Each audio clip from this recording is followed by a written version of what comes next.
how to take care of your stringed instrument. They have been around for hundreds of years, and so they're really fairly durable, even though they are fragile.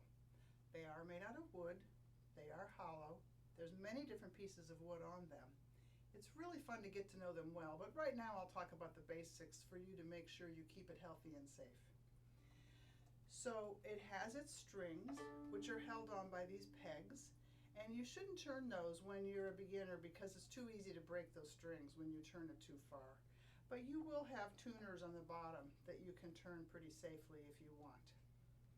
The other important part on the violin and all the stringed instruments is the bridge. The white piece of wood that holds the strings up is not glued. It just is held up by the tension from the strings. So if it gets knocked, it may fall over. It's not a terrible thing, but take it to your teacher to have your teacher help you put it back together again. And other than that, we do have the bow. And the bow has hair which you do not touch because the oil from your fingers will turn it into slippery messiness that won't work. There's a little screw on the bottom that we can use to tighten and loosen that hair, and you just do a couple of turns. Then it's always good when you play to put a little rosin on your bow, and that's just like rub, rub, rub, rub, just a few times. Not too many times, just a few times. And then when you play, that rosin gets on your strings. It's a white dust that helps have friction to make the sound of your playing.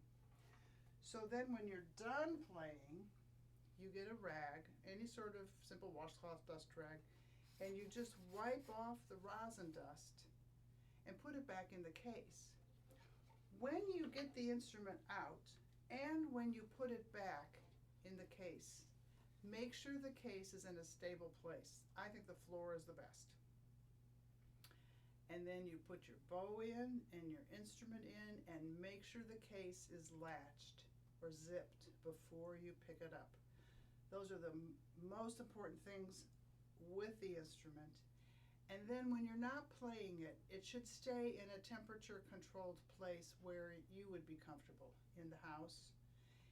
If you have to be outside for a while in the car, don't leave it in a very hot car in the summer. Don't leave it in a very cold car in the winter. It needs to be in a temperature neutral place because it's almost like a living thing, the stringed instrument is. So just think of it as your friend. You wouldn't want to leave it locked up in the car in the heat. And then it'll stay pretty healthy and play well for you. So have fun taking care of your stringed instrument.